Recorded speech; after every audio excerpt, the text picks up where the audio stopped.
दोस्तों रोज़ाना government jobs की अपडेट सबसे पहले पाने के लिए हमारे यूट्यूब चैनल तैयारी ऑनलाइन को सब्सक्राइब करें और साथ ही साथ बेल आइकन को भी दबा लें। तो हेलो फ्रेंड्स, फर्स्ट स्वागत है आप सबका हमारे टॉप 100 जीके सीरीज़ के पार्ट सेकंड में। कल की तरह हम दोबारा 15 क्वेश्चन डिस्कस करेंगे और उनके फैक्ट्स के बारे में जानेंगे और ये भी जानेंगे क्यों ये एयरफोर्स और नेवी के लिए बहुत इंपॉर्टेंट बन जाते हैं, उसके पीछे के फैक्ट्स भी जानेंगे। चलिए शुरू करते हैं अपने पहले क्वेश्चंस के साथ।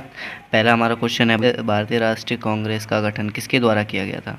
तो आपको पता होना चाहिए ये एयू व्यूम के द्वारा किया गया था। और इसके पीछे के फैक्ट्स के बारे में बात करें तो सबसे पहला सेशन बॉम्बे 1885 में हुआ था इसका, और सबसे पहले प्रेसिडेंट इसके WC बनर्जी थे। सबसे पहली वुमेन प्रेसिडेंट इसकी एनी बेसेंट थी और सबसे पहले इंडियन वुमेन प्रेसिडेंट इसकी सरोजनी नायडू थी। तो चलिए अब अगले क्वेश्चन की बात करते हैं। अगला क्वेश्चन है हमारा, विजय घाट किसकी समाधि स्थल को कहते हैं?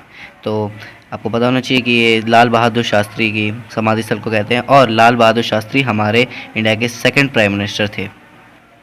तो अगले क्वेश्चन की बात करते हैं। तो हमारा अगला क्वेश्चन है, किसे अर्थशास्त्र के लिए 2019 का नोबेल पुरस्कार दिया गया था? ये क्वेश्चन मोस्ट इम्पॉर्टेंट हो जाता है क्योंकि ये जो है इसका आंसर जो है अभिजीत बनर्जी और एस्थेन डुफ्लो, ये दोनों पति पत्नी है और ये इंडियन है।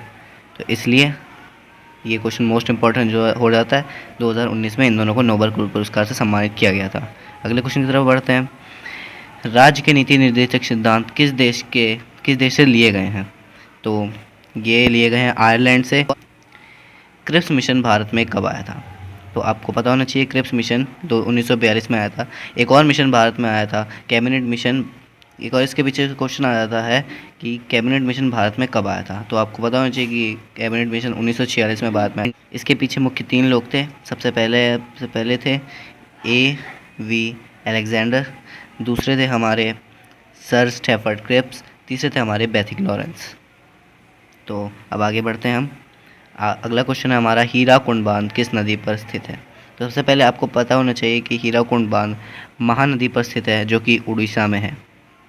तो चलिए दोस्तों अगले क्वेश्चन की तरफ बढ़ते हैं। अगला क्वेश्चन है हमारा, ग्रेट इंडियन बस्टर्ड किस राज्य का राज्य पक्षी है? तो ये राजस्थान का राज्य पक्षी है। और ये इतना इम्पोर्टेंट क्यों है? ये है तो सभी राज्य का पक्षी है, लेकिन ये इतना इम्पोर्टेंट राजस्थान में क्यों है? क्योंकि राजस्थान में इसकी आवाज़ बहुत ही तेज़ी से कम होती जा रही है और ये लगभग लिटरली हर महीने न्यूज़ में रहता है। तो इसलिए मोस्ट इम्पॉर्टेंट हो जाता है, आपको इसको याद करना पड़ेगा। तो चलिए दोस्तों अपने अगले क्वेश्चन की तरफ बढ़ते हैं। अगला क्वेश्चन है हमारा, सांबर झील किस राज्य में है? तो सबसे पहले आपको ये पता होना चाहिए कि सांबर झील सबसे बड़े खारे पानी की झील है, तो ये राजस्थान में स्थित है। तो अगले क्वेश्चन की तरफ बढ़ते हैं। अगला क्वेश्चन है हमारा, जलियांवाला हत्याकांड के लिए कौन सी कमेटी बिठाई गई थी? तो आपको ये पता होना चाहिए कि ये हंटर कमेटी बिठाई गई थी। अगले क्वेश्चन की तरफ बढ़ते हैं। यमुना की सबसे बड़ी सहायक नदी कौन सी है? तो ये हमारी टोस नदी है जो सबसे बड़ी सहायक नदी है यमुना की।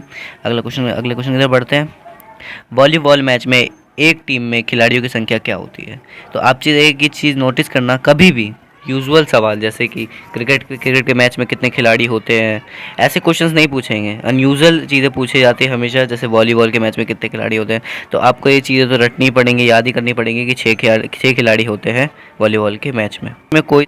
तो दोस्तों हम अपने अगले क्वेश्चन की तरफ बढ़ते हैं। अगला क्वेश्चन हमारा, किस अनुच्छेद में राष्ट्रपति के अध्यादेश शक्ति के बारे में उल्लेख है? तो आपको पता होना चाहिए कि अनुच्छेद 123 में राष्ट्रपति के अध्यादेश शक्ति का उल्लेख है।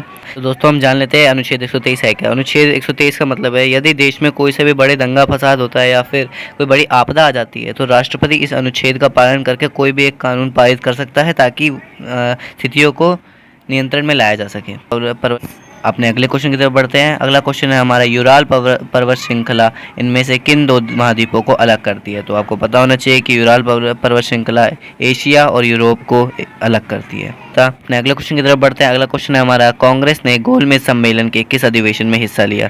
तो कांग्रेस ने सेकंड गोलमेज सम्मेलन में हिस्सा लिया था। तो पहले ये कुल 3 गोलमेज सम्मेलन हुए थे, कॉन्फ्रेंस हुई थी, जिसमें से पहला तो हुआ था 1930 में, सेकंड हुआ था 1931 में और थर्ड हुआ था 1932 में। कांग्रेस ने 1930 या 1932 में नहीं लिया था, 1931 में कांग्रेस ने हिस्सा लिया था गोलमेज सम्मेलन में। तो आज के लिए इतना ही, धन्यवाद आपका। आगे फिर मिलेंगे और वीडियो के पार्ट्स के साथ और वीडियोस के सीरीज़ के साथ। धन्यवाद।